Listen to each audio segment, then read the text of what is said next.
నమస్కారం. అదృష్టం కార్యక్రమానికి స్వాగతం. అపసవ్య కాల సర్పదోషం అంటే ఏంటి, యోగాలేంటి, వివరాలు తెలియజేయడానికి మనతో పాటు ఉన్నారు ప్రముఖ జ్యోతిష్యులు వీరాపురం సుబ్రహ్మణ్య స్వామి గారు. వారితో మాట్లాడి మరిన్ని విషయాలు తెలుసుకుందాం.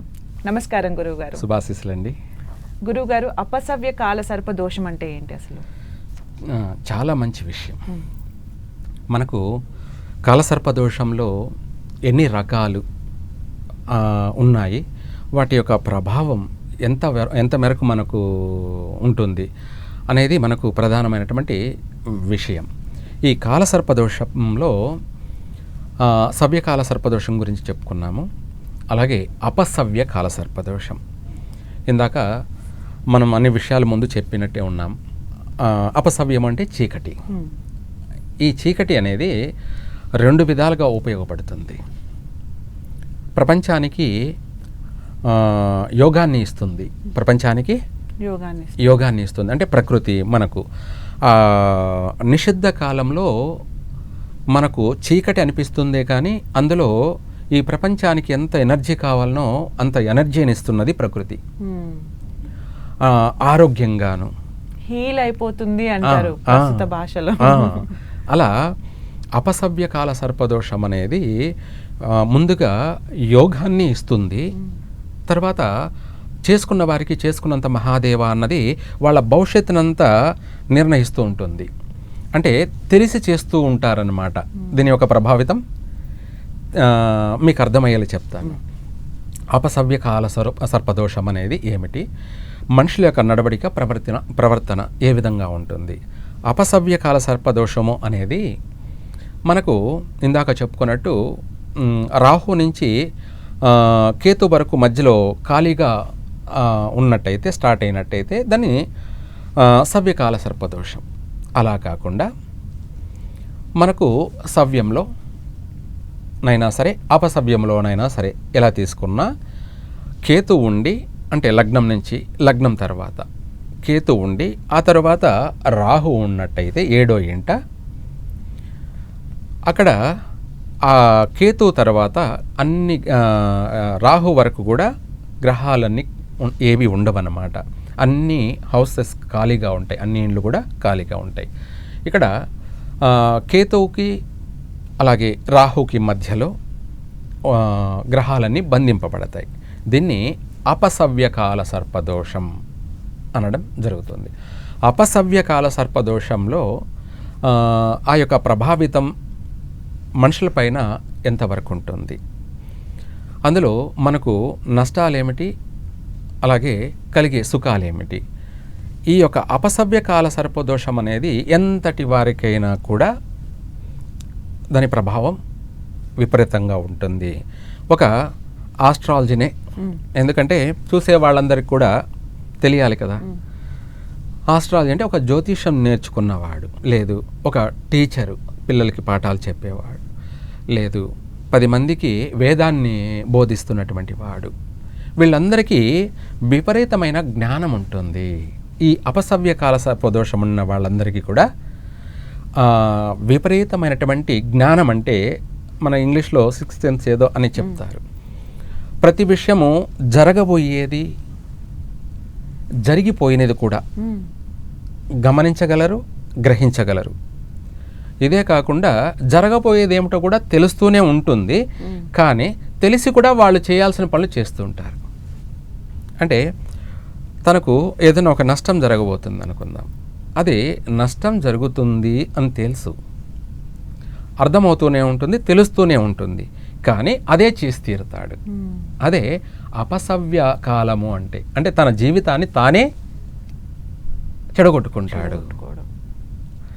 ఇది అంటే ఒక దేవాలయంలో, గుడిలో నిత్యం 24 గంటలు స్వామివారికి, అంటే అక్కడ మూర్తి ఎవరైనా సరే, విష్ణువు కావచ్చు, పరమేశ్వరుడు కావచ్చు, లేదా అమ్మవారు కావచ్చు, ఎవరైనా కావచ్చు, ఆ దేవుడికి, ఆ భగవంతునికి, ఆ మూర్తికి ఉదయం లేచినాంచి పనుకునే వరకు కూడా తను చేయాల్సినటువంటి కైంకర్యాలు, పూజ, మంత్ర, తంత్ర, జప, హోమ, క్రియా విధానాలన్నీ కూడా ప్రతిరోజు నిత్యం ఆచరిస్తూనే ఉంటాడు. కానీ ఆచరిస్తున్నాడు కదా, ఎదుటి వాళ్ళకి అందరికీ ఎవరెవరికి ఏ సమస్యలు ఉన్నాయో ఆ సమస్యలన్నింటినీ కూడా తాను పరిష్కారం చేయగలడు.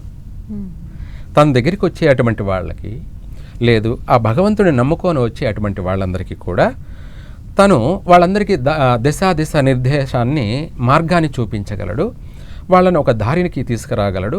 వాళ్ళ కోరికలు ఫలించేలాగా చేయగలడు. వాళ్ళు అనుకున్నది నెరవేర్చుకొని సమయానుకూలంగా సంతోషంగా వాళ్ళు ఆర్థిక పరంగా కూడా అభివృద్ధి చెందడము, వాళ్ళ సర్వసకల సుఖాలను అనుభవించడానికి ఇతను అన్ని విధాల వాళ్ళకి దిశల నిర్దేశం అనేది నిర్ధారణ చేయి చూపించగలడు. కానీ అతని జీవితాన్ని తను చేసుకోలేడు. అదే అపసవ్యకాల యొక్క దోష ప్రభావం. తన జీవితాన్ని తాను డెవలప్మెంట్ కాలేడు. ఎందుకంటే ఎప్పుడు 24 గంటలు ఎదుటి వాళ్ళ గురించి ఆలోచిస్తూ ఉంటాడు. తన సంసారము, తన కుటుంబం గురించి చేసుకోలేడు. చేసుకోవాలన్నా కూడా అది ఫలించదు కూడా. తానుకు తాను చేసుకుంటే ఫలించదు. ఇప్పుడు ఒక డాక్టర్ ఉన్నాడు, తను 100 మందికి రోజు నయం చేస్తాడు. కానీ తనకే ఆరోగ్య సమస్య వచ్చిందంటే తాను చేసుకోలేడు. ఇంకొక డాక్టర్ని సంప్రదించాలి.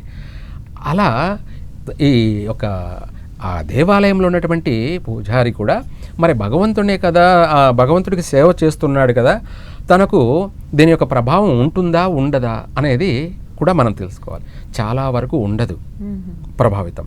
ఎప్పుడైతే ఆ మనిషిలో 24 గంటలు ఆ భగవంతుడికి చేస్తున్నాడు, తన కోరికలు, తన పనులు నెరవేరలేదనుకోండి, అప్పుడు అక్కడ భగవంతుడి పైన ఉన్నటువంటి నమ్మకాన్ని కోల్పోతాడు. ఎందుకు కోల్పోతాడంటే ఈ అపసవ్యకాల సర్పదోషం అనేది రివర్స్, చీకటి కదా, అందులో అతనికి జ్ఞానం కూడా మందగించిపోతుంది. 24 గంటలు ఆ మూర్తిని తగులుతూ చేస్తూ, ఆయనకు అలంకరణ చేస్తూ, గంధాలంకరణ, పంచామృతాలతో అభిషేకాలు, అందాలంకరణ, అనేక వస్త్రాలంకరణ, అన్నీ కూడా ధూప దీప నైవేద్యాలు అన్నీ చేస్తూ ఉంటాడు కదా. ఆ విగ్రహాన్ని ప్రతిరోజు చూస్తూ ఇక్కడ దేవుడు ఎక్కడున్నాడు, రాయే కదా, ఈ రాయి మనం చేసుకున్న రాయే కదా, మనం చేసిన రాయే, ఈ రాయికి నేనే కదా ప్రాణం పోసాను అంటే ప్రాణప్రతిష్ఠ, నేనే కదా ఈ రాతికి ప్రాణప్రతిష్ఠ చేశాను, దీనికి నేనే తండ్రిని అన్నంత అనేక ఆలోచనలో పడతాడు అతను. ఆలోచనలో పడిపోతాడు. ఎందుకంటే ప్రాణం నేను పోసాను, అప్పుడు ఈయనకు తండ్రి నేనవుతాను కదా అనే ఇటువంటి అనాలోచనలు ఎక్కువైపోతూ తనకు విగ్రహం రాయేది మనం చేసుకున్నదే కదా, దేవుడు ఎక్కడున్నాడు అనే ఒక నమ్మకాన్ని కోల్పోవడం వల్ల అతని జీవితం అంతా కూడా అష్ట కష్టాలతోనే ఉంటుంది. ప్రతి ఒక్కరూ 24 గంటలు మీరు చేస్తున్నారు కదా, మరి మీరు బాగుండాలి కదా అని ఎదుటి వాళ్ళు కూడా ప్రశ్నిస్తుంటారు. ఈ విషయాలన్నీ కూడా జాతకం చెప్పే వాళ్ళని కూడా ప్రశ్నిస్తుంటారు. ఏమని అందరికీ చెప్తారు, మీ జాతకం ఏమిటి అనేది కూడా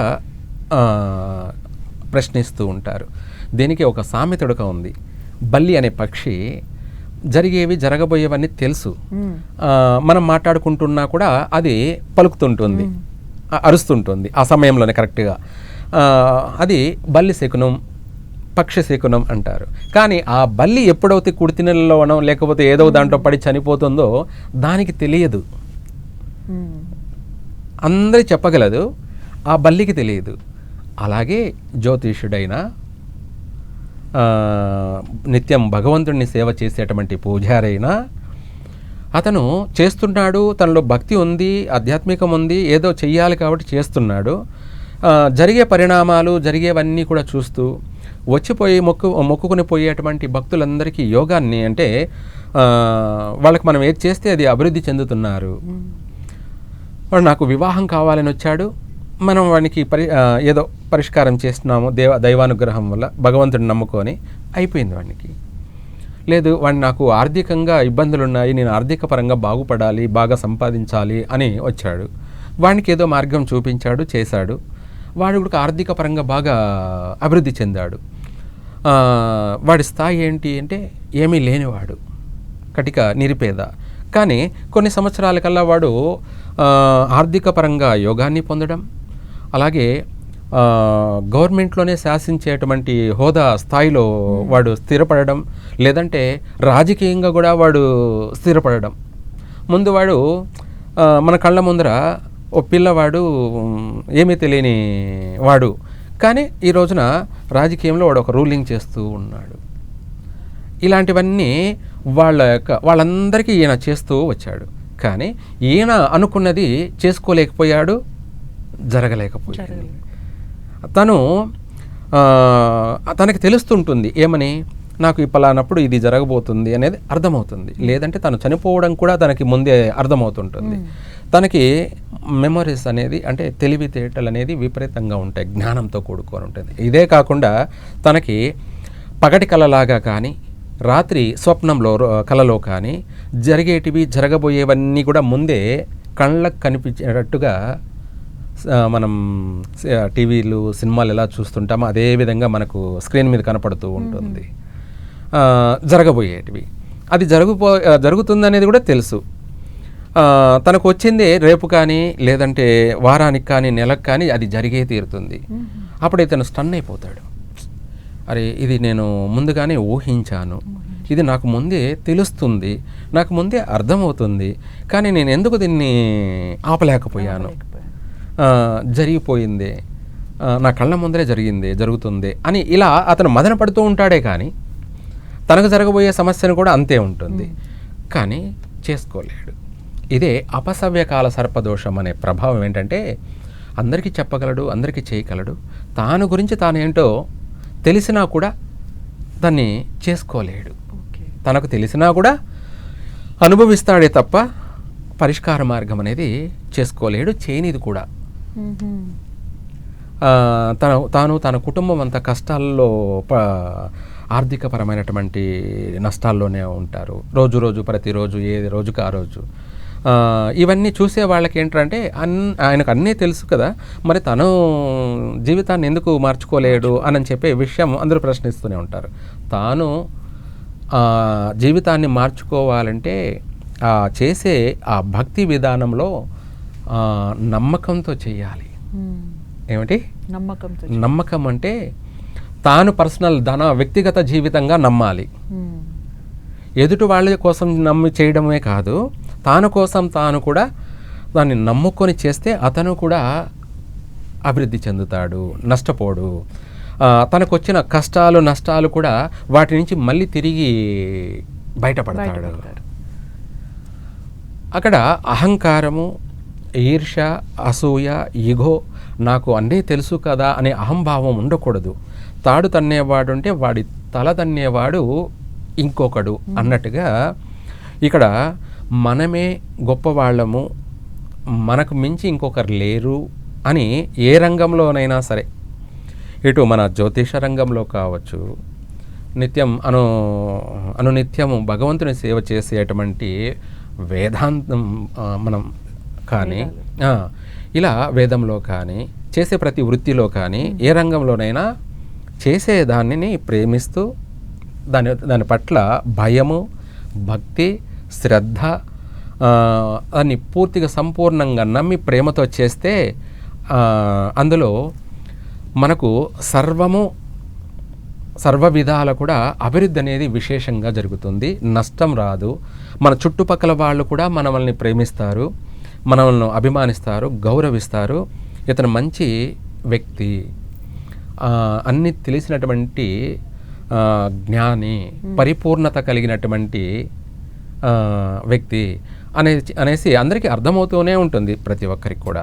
అలా ఈ ఒక అపసవ్యకాల సర్పదోషంలో అనేది తానంతట తాను తన సంసారాన్ని నష్టపోకుండా తాను భక్తి శ్రద్ధలతో ఆ మూడో వ్యక్తి అంటే భగవంతుడే స్పిరిచువల్గానే అతను దీన్ని మార్చుకోవాలి తప్ప చుట్టుపక్కల ఎవరో దాన్ని మార్చలేరు. తను ఎదుటి వాళ్ళకి చేయడమే కాకుండా తానంతట తాను పూర్తిగా నమ్మి భక్తిపూర్వకంగా ప్రేమతో తను ఎంత చేస్తే అంత తనకి అభివృద్ధి అనేది జరుగుతుంది. అంటే చేసే పూజారి కూడా తను బాగా డెవలప్మెంట్ కావచ్చు అన్ని విషయాలలో. అలాగే రాజకీయంలో కూడా ఇది రాజకీయం పైన ప్రభావితం కూడా చేస్తుంది. ఇలా ఆర్థిక పరంగానే కాకుండా మనకు ఆరోగ్యపరంగా కానీ, అంతేకాకుండా ఇందాక మనం చెప్పాం జరగబోయేవన్నీ కూడా మనకు తెలుస్తూ ఉంటుంది. తద్వారా కూడా ఎదుటి వాళ్ళకి చెప్పి తద్వారా మనము ధనాన్ని సంపాదించవచ్చు. జరగబోయే దాని గురించి, జరిగిపోయిన దాని గురించి మనం కరెక్ట్గా చెప్పినప్పుడు జరగబోయేది కూడా జరిగి తీరేది వాస్తవమే. దాన్ని బట్టి ఎదుటి వానికి నీకు ఈ నష్టం జరిగిపోతుంది, ఈ నష్టాన్ని నుంచి నువ్వు ఇలా తప్పించుకో, దీనికి మార్గం ఇలా ఉంటుంది, చేసుకొని పరిష్కార మార్గం దారిని చూపిస్తాడు. ఇవన్నీ కలగచేసేదే ఈ యొక్క అపసవ్యకాల సర్పదోషం. జ్ఞానాన్ని, యోగము అంటే మరి జ్ఞానాన్ని కలగచేస్తుంది. ఈ జ్ఞానాన్ని మనము ఇందాక చెప్పుకున్నాం, మనము దాన్ని పూర్తిగా శ్రద్ధాపూర్వకంగా చేసినప్పుడే ఫలిస్తుందన్నమాట. అలా కాకుండా మనము డౌటుతో, అపనమ్మకంతో, అహంకారంతో, అజ్ఞానంతో తెలిసి కూడా మనం తప్పు చేసినప్పుడే దారుణమైనటువంటి రివర్స్ అవుతుంది. దారుణమైన రివర్స్ అయిపోతుంది. ఆ రివర్స్ ఏమిటి అంటే ఇందాక మనం చెప్పుకున్న కొన్ని భాగాలే. ఇందులో చాలా రకాలుగా ఉంటుంది. తన జీవితం అనేది తెలిసి తప్పు చేయడం వల్ల, అంటే ఒక ఉద్యోగం చేస్తున్నాం అనుకుందాం, ఆ ఉద్యోగంలో మనము అత్యాశపడి మోసం చేయడము, అకౌంటెంట్ కానీ దాంట్లో డబ్బుల్ని మనం దోచేయడము, లేదా ఇంకా ఏదైనా ఫ్రాడ్ లాంటివి చేసేయడము. మంచి వ్యక్తే కానీ అలా చేపిచ్చేస్తుంది, అలా జరిగిపోతుంది తన అవసరాల కోసం. ఆ యొక్క చేసినప్పుడు ఏమవుతుందంటే దానివల్ల తెలిసి కూడా తప్పు చేసి తద్వారా నష్టాన్ని కోల్పోయి నష్టపోయి జైలుకు కూడా వెళ్ళడం, జైలుకు కూడా వెళ్ళి దెబ్బలు తినడం, కొన్ని రోజుల పాటు శిక్ష అనుభవించడం, ఇలాంటివన్నీ కూడా జరుగుతాయి. అదే యోగము అనంటే మనము అనుకోకుండా ఊహించిన విధంగా వానికి ఒక పని ప్రారంభం చేస్తే ఆ పనిలో రూపాయి మనం పెట్టుబడి పెట్టామనుకోండి, దానికి 3 రూపాయల లాభం వస్తుంది. అంటే త్రిబుల్ ఆదాయం. ఒట్టి చేతులతో మనము తెలివిగా కూడా సంపాదించడం జరుగుతుంది. అంటే మనం పెట్టుబడి పెట్టకుండా కూడా వాడు ఏ పని ప్రారంభం చేసినా ఒట్టి చేతులతో చేసిన పని వాడిని ఒక మంచి పొజిషన్కి, స్థాయికి తీసుకెళ్ళిపోతుంది. అలా అభివృద్ధిని కూడా అది కలగచేస్తూ తద్వారా వానికి శ్మశానాల నుంచి కానీ, అంటే శవాల నుంచి కానీ, లేదా జంతువుల నుంచి కానీ, లేదా మన లాస్ట్కి ఆవు పేడ, విభూది లాంటి ఇటువంటి ఏ రంగంలోనైనా వీడు చేసే వ్యాపారం 3 పూలు 6 కాయల, వాటి నుంచి కూడా వీడికి లాభం, అధిక ధన లాభం కలుగుతుంది. అంటే ఏ రూపంలోనైనా సరే వాడు ఏది చేసినా, ప్రారంభం చేసినా కలిసి రావడం అనేది ఎక్కువగా ఉంటుంది. ఈ విధమైనటువంటి ఈ అపసవ్యకాల సర్పదోషం అనేది మంచిగా ఆర్థికాన్ని, యోగాన్ని ఇస్తుంది. ఇది ఎప్పుడు ఎలా ఇస్తుంది అంటే పుట్టుకతోనే ఇవ్వదు. అది సవ్యకాల సర్పదోషం అనేది పుట్టుకతోనే ప్రారంభంలోనే మొదటి దశలో ఇస్తుంది. తర్వాత దశ అనేది చాలా దారుణంగా ఉంటుంది. అంటే వృద్ధాప్యం అనుకోండి, మిగతా జీవితం అనేది కష్టాన్ని కలగచేస్తుంది. ఈ యొక్క అపసవ్యకాల సర్పదోషం అనేది ఏంటంటే ఫస్ట్ అంతా చిన్నప్పటి నుంచి అంతా బాల్యమంతా కూడా, మళ్ళీ లేదా యవ్వనం అంతా కూడా, ఈ 2 దశలు అనేక కష్టాలు, నష్టాలు ఎదుర్కొంటూ, అన్ని ఒడిదుడుకుల్ని ఎదుర్కొంటూ, ప్రతి విషయంలో కూడా వాడు వాటన్నిటిని ఎదుర్కొని ఆ తర్వాత మిగతా జీవితంలో వాడు సుఖంగా కూర్చొని తింటాడు. మిగతా జీవితం అంటే కౌమారము, వృద్ధాప్యము, అంటే ముసలి వయసు సగం ఏజ్ అయిపోయిన తర్వాత వాడు ఈ కష్టపడే దానికి ప్రతిఫలంగా మిగతా జీవితం అనేది ప్రశాంతంగా, నిర్మలంగా కూర్చొని వాడు తినడం, లేదంటే కూర్చొని సంపాదించడం, మిగతా శేష జీవితం అంతా కూడా 3 పువ్వులు 6 కాయల అభివృద్ధి అనేది కొంతమందికి వయసు అయిపోయిన తర్వాతనే ఆదాయం విపరీతంగా వస్తుంటుంది. అదే ఈ అపసవ్యకాల సర్పదోష ప్రభావం. ఇందులో యోగాన్ని ఇస్తుంది. ఆర్థిక పరంగా విశేషంగా కూర్చొని సంపాదిస్తూ ఉంటాడు. వయసు తను ఒక 50 సంవత్సరాల తరబడి అనుకోండి, మనిషికి 100 సంవత్సరాలు అయితే 50 సంవత్సరాల తర్వాతనే వాడి జీవితం అనేది విశేషంగా ఉంటుంది. దాన్ని కష్టే పలి, ముందంతా కష్టపడ్డాడు కాబట్టి దానికి ప్రతిఫలంగా మిగతా జీవితం అంతా కూర్చొని తినడం, సుఖ సౌఖ్యాలన్నింటినీ కూడా అనుభవిస్తూ ఆనందమైనటువంటి జీవితాన్ని అనుభవిస్తూ ఉంటాయి. కానీ ఇందులో ఇంకొక ప్రభావితం ఏంటంటే మనిషికి ఈ అపసవ్యకాల సర్పదోషం అనేది ఒక భయాన్ని కలగచేస్తూ ఉంటుంది. భయం అంటే ప్రతిదానికి భయపడుతూ ఉంటాడు. ప్రతి చిన్న విషయానికి కానీ చీమ చిటుక్కుమన్న ఉలికిపడేటువంటి బ్రతుకుదెరువు పైన నేను ఎలా బ్రతకాలి, ఏంటి, ఎట్లా అనే చిన్నదానికి కూడా పెద్దగా భయపడడం, అనుమానాలు ఎక్కువ, చిన్న విషయాన్ని కూడా భూతద్దంలో చూడడము, ఇలాంటి ప్రభావితాలన్నీ కూడా ఎక్కువగా ఉంటుంటాయి. అంతేకాకుండా సంసార జీవితంలో కూడాను కొంచెం ఒడిదుడుకులు ఉంటాయి. వీళ్ళకి ఎక్కువ శాతం సంసార జీవితంలో సంతానం విషయంలోకి వచ్చేటప్పటికి ఆడపిల్ల సంతానమే ఎక్కువగా కలుగుతూ ఉంటారు. అంటే స్త్రీ సంతానమే ఎక్కువగా కలుగుతూ ఉంటారు. పురుష సంతానం తక్కువ. చాలామందికి ఆడపిల్లలే పుట్టడం, మగపిల్లలు పుట్టకపోవడం, వాళ్ళ వంశంలో చాలా చూసుకుంటే వంశమే కూడా లేకుండా పోవడం. వంశమే అంటే పుత్ర సంతాన యోగం లేకపోవడం, ఒట్టి స్త్రీ సంతానం, ఆ స్త్రీ సంతానం వల్లనే జరుగుతూ ఉంటుంది. ఇలాంటి యొక్క కుటుంబానికి సంబంధించినటువంటి సంసార జీవితంలో ఇటువంటి ఒడిదుడుకులు కూడా నష్టాలు ఎక్కువ ఉంటాయి. ఇటువంటి వాళ్ళకే పుత్రకామేష్టి యాగం, పుత్రకామేష్టి యాగం అనేది ఇటువంటి వాటన్నిటిని కలిపి 10,000 దోషాలనైనా కూడా ప్రక్షాళన చేసేస్తుంది. వాళ్ళకు మళ్ళీ వంశాన్ని వృద్ధినిస్తుంది, వంశాన్ని కలగచేస్తుంది. వంశాభివృద్ధి, గోత్రాభివృద్ధి, మన సంకల్పంలో కూడా వంశాభివృద్ధిరస్తు, గోత్రాభివృద్ధిరస్తు అలా మనం ఆశీర్వదిస్తూ ఉంటాం. అంటే వాళ్ళ వంశము స్థిరంగా అభివృద్ధి చెందాలి అని చెప్పేసి. ఇక్కడ మనకు ఆడపిల్లలు పుట్టారు, వంశం అంటే అది వంశం కాదు కదా. మనం ఒకరికి దానం చేస్తాము, కన్యాదానం. దానం చేసిన వాళ్ళు ఆడపిల్ల కాబట్టి మన వంశానికి వర్తించదు కాబట్టి వీళ్ళ వంశం నిర్వంశం అని అర్థం. ఆడపిల్ల సంతానం ఎంత ఉన్నా కూడా వంశం అయితే కాదు కదా. అలాంటి ఈ యొక్క ప్రభావితం ఈ అపసవ్యకాల సర్పదోషం వల్ల నష్టాలు జరిగే అవకాశం ఉంటుంది. దాన్ని కూడా మనం జాగ్రత్త పడి ఇందాక మనం చెప్పుకున్నట్టు పుత్రకామేష్టి యాగం చేస్తే వాళ్ళ వంశం మళ్ళీ అభివృద్ధి చెందుతుంది. వాళ్ళ వంశాభివృద్ధి అంటే యోగాలు, దోషాలు, వీటి గురించి చెప్పాలంటే చాలా అనంతము.